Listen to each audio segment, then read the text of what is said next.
All right, so Trumpeter.com, we're hanging out with Adam Carolla. Say hello. Hi. We found him in the street. It was by pure chance. So how are you doing tonight? I'm good. How was the show? He was ending out. So I'm curious because we were too poor to go to your show. Now I got this guy wants to come in. Let's take a picture. Let's do an interview. Yeah. Sorry, he did. 5 minutes. Yeah.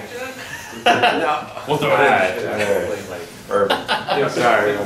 Yeah, I told you beforehand, but I tried out the drink you invented. I found on Wikipedia called the Mangria, which is red wine and vodka. Is it on Wikipedia? It is. I invented Mangria. You did, and then I invented the Macho Mangria, which is Bacardi 151 and red wine. Is it floating cheese? Oh yeah. Well, they thought it was crazy when I got that drink. It tastes like battery acid, but I actually feel pretty good right now. It's 151 and red wine.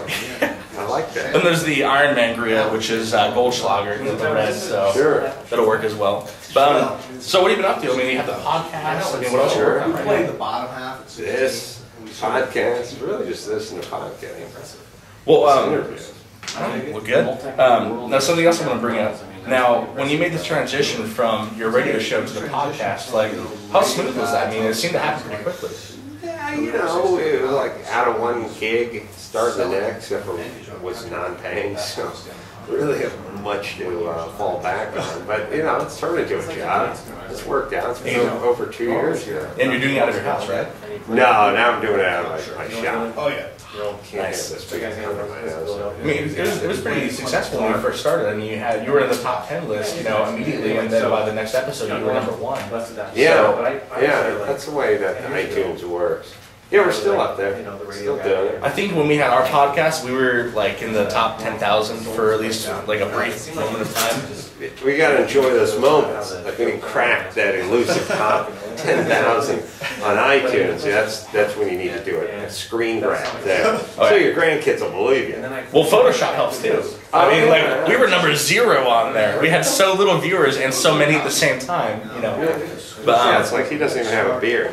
Yeah, it's I wouldn't even know to say that. It's all Photoshop. Yeah. Actually, I have a microphone in here. Yeah, it's a green beard. Yeah. It's a green screen beard. So now, Paul, you had a question you wanted to cover, right? He's a little nerd. He's probably the biggest fan of you in the entire. That's great. That's a great interview. He actually. Hey, buddy, off camera, you had on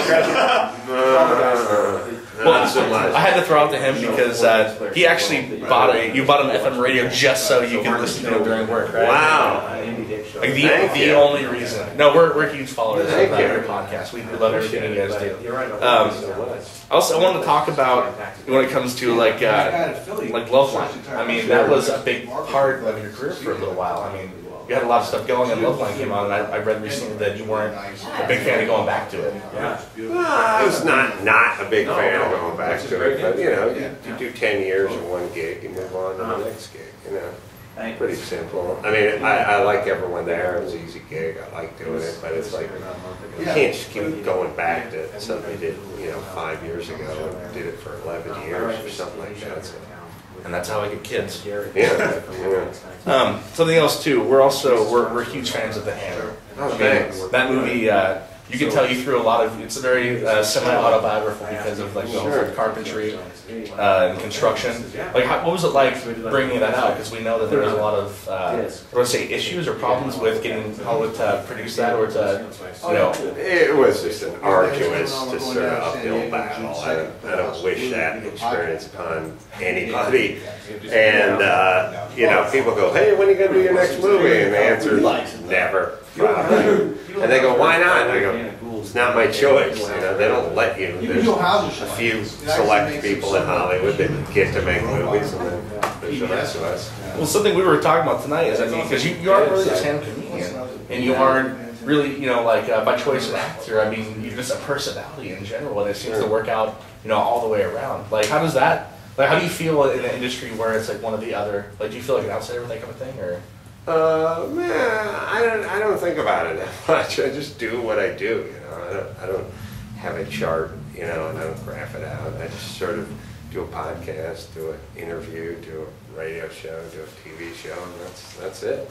Well, we all appreciate everything you do, and it's been very nice talking with you. And I'm so glad. Thanks for hanging out and drinking the Mangria. Oh yeah, I'm gonna be feeling that tomorrow. I have to get a picture with a crazy man. Can we get ready, guys, to grab the photo really quick? Sure. Thank you very much. Jump in there, guys. Get really Brad, you're the short one. Get in front. Thanks for hanging out. Thank you very much. Thanks for Keep it running. Hey, can I see that camera picture that you took? Yes, very excited. Yes, I'm good. I told you not to put me on the spot too. I said I will freeze. That's why I caught it on tape. So that right there was Mr. Adam Carolla. If you don't know who he is, you're a fucking retard. TripleBeard.com! Triple Beard!